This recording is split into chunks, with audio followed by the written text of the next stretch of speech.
It's looking really great.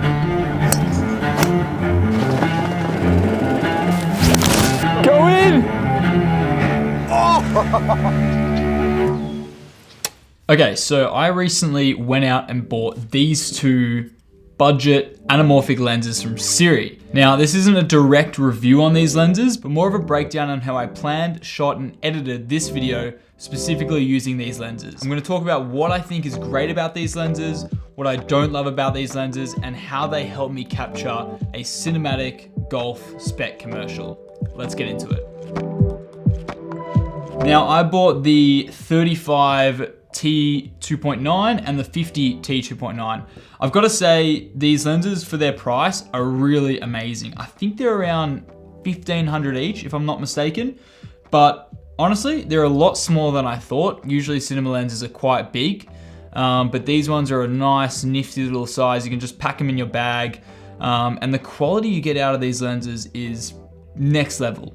Like, you get those real anamorphic, cinematic feel to the videos. You get those cool lens flares, and my favorite thing about anamorphic is that roll off on the sides, the nice like overly bokeh, which you can see in some shots. That's probably my favorite thing about these lenses. Also, you've got the aperture dial on the side and the focus dial as well. Now, these are manual focus only. So a lot of cinema lenses at the moment only shoot manual focus, and it's interesting to learn. I actually love shooting manual focus because I feel like I'm more in control, but you do have to be pretty switched on and make sure that your shot is always in focus because you don't want to be missing your shot.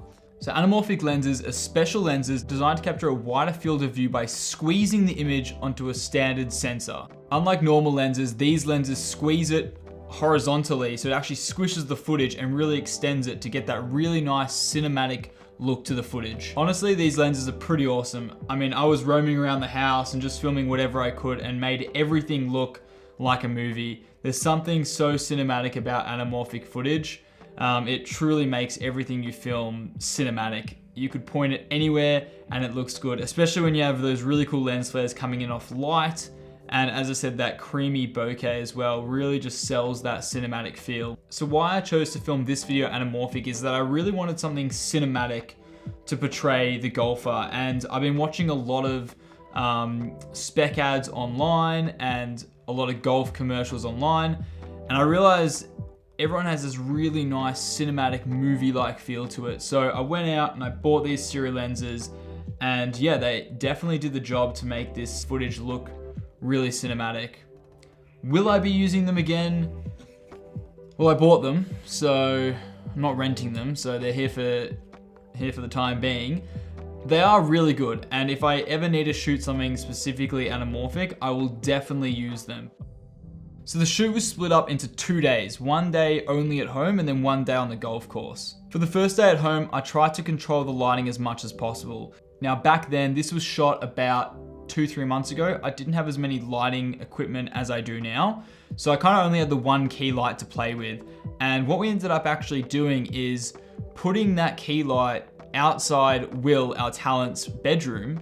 We were really lucky is that his bedroom, even though it was on a second level, actually had a roof which you could stand on. And we climbed up there and put the key light there and shone it through the window as kind of like our sun. Now I used the Nanlite Forza 300 or something. Probably not the brightest light I could find, but it did the job, and especially when using these lenses, you could really get the flares coming through the window. And because I was mainly focusing on Will, it was also out of focus, so you couldn't really see the pole that the light was hanging off. And I think these shots actually really sold that early morning feel. So considering we shot, mid-morning towards midday, we were able to capture this scene and really show that morning feel to it. So we shot a ton of footage in the house, which some of it didn't actually make the cut, but a lot of my favorite shots were the shots of Will kind of mapping out the golf course on the desk in his home. Now, we're really lucky that Will is a massive golfer himself. So not only did he grant us access to the course, he had books on golf courses and everything in between.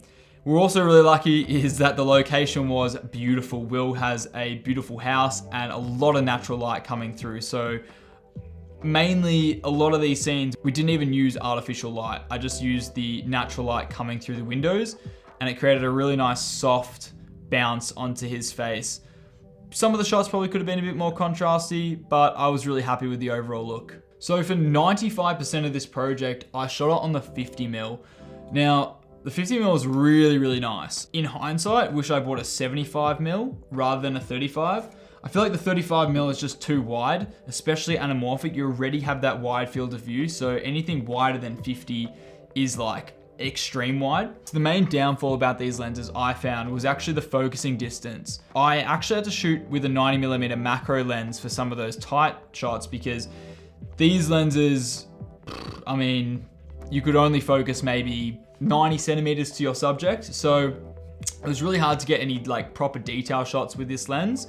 So with my 90mm, I shot that, and then in post, I just kind of added some radial blurs just to make it a bit more anamorphic. So for the next day, we headed out to the golf course. We actually shot at Peninsula Kingswood, which I've played there before, and it's a stunning course. And luckily Will is a member, so he had great knowledge of the course, and he knew what sort of holes had the best lighting. And being really early in the morning, we basically had the golf course all to ourselves, which was awesome. This is where the anamorphic lenses, in my opinion, shine the most.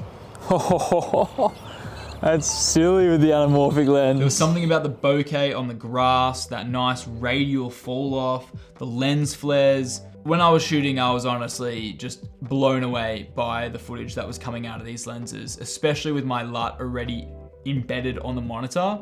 I was just stoked with how this was coming along. One thing to note as well, which I kind of found in post, was there's a lot of wobble with these lenses. I'm not sure if that's anamorphic in general, or maybe I had the wrong settings in my camera. I think for this shoot, I had dynamic stabilization on, or like the best stabilization on my Sony. And I feel like a lot of the edges was warping, and that was quite distracting, which I found. So I think the best thing to do is just use standard stabilization or turn it off. These don't have IBIS in these lenses, so when you are shooting cinema lenses, it's really good to just either turn it off or at least just have standard stabilization, not active or whatever the best one is, because that's gonna warp your footage. Although you may get some really smooth shots, better chance of using stabilizer in post than in-body camera stabilization. I shot pretty much the whole video handheld. I wanted to have that natural shake to it. And, you know, seeing as we only had a short amount of time on the course, I wanted to be quite nimble and run and gun. So being able to shoot as much as possible. And I feel like a gimbal would just hold me back. So one of my favorite shots was the flag blowing in the wind. Now the thing is, on the day, it was a beautiful, calm morning. There was no wind at all. And for me, I thought this shot was really integral to the start of the video. The flag kind of blowing in the wind, it just sets the tone before the video commences. Luckily for us, we came across one of the groundskeepers who had a like a blow, what's it called? Like a leaf blower. And we actually asked him to blow the flag to make it look like it was in the wind. So that was a really cool shot we got, and I was super stoked with how that turned out. We're also really lucky with working with the groundskeepers at Peninsula Kingswood. Everyone was so helpful. We were able to get some shots of them putting the pins in, raking the greens, and the sprinkler turning on as well. Now these are kind of some key shots. I needed to have that cut between certain frames. So one thing that's really popular at the moment is rig shots. I feel like every man and their dog is doing rig shots now, but to be honest, why not? They're a really, really cool shot. Basically, it's when you rig the camera and, you know, you're like POV something, whatever it is. So you rig it to a certain object and you follow that and it feels like you're that object. I thought it would be a really cool idea to rig up the golf club. Now, this was definitely harder than it looked, especially for Will trying to swing the club, because you've got a brick of a camera on the end of a club, which is, you know, quite lightweight. And I was honestly quite worried. I didn't want to wreck Will's clubs or bend them or anything, but the shot ended up looking pretty good. So what I did was I would hold the camera and move the camera at the same time as the golf club, just so the weight wasn't pulling down on the golf club. So this is what I wanted to talk about. Changing your idea in the edit process once you've filmed, once you've pre-prod, done all that. I was running through the original idea. I also already had the music and the sound design done before the shoot. So I was pretty like set. I was like, okay, this video is gonna come together nicely. The sound design's already done, the story's already done. I just need to get the footage. And I'm gonna do another video in the future on editing before you shoot. It's a pretty unique concept, but I feel like it can work. But for this, it didn't work. I was noticing that the footage was really great, but it just didn't suit the idea that I initially had. And to be honest, I think that just comes down to lens choice. I think the anamorphic lens has this sense of cinema to it, and I was trying to create something that was almost for social media, for short attention span, something that's quick cut. And whilst that would be a really cool idea, I think anamorphic lenses deserve to have shots that last, shots that kind of hang there for a little bit, and you can really appreciate every detail that's going into that shot.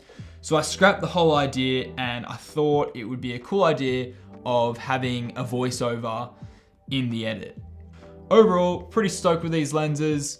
Hopefully I get to use them in other projects, but yeah, that's basically the wrap up of these lenses and how I shot and edited this golf commercial. So thank you all for watching, and I hope to see you in the next one. Ooh, I think that was pretty good.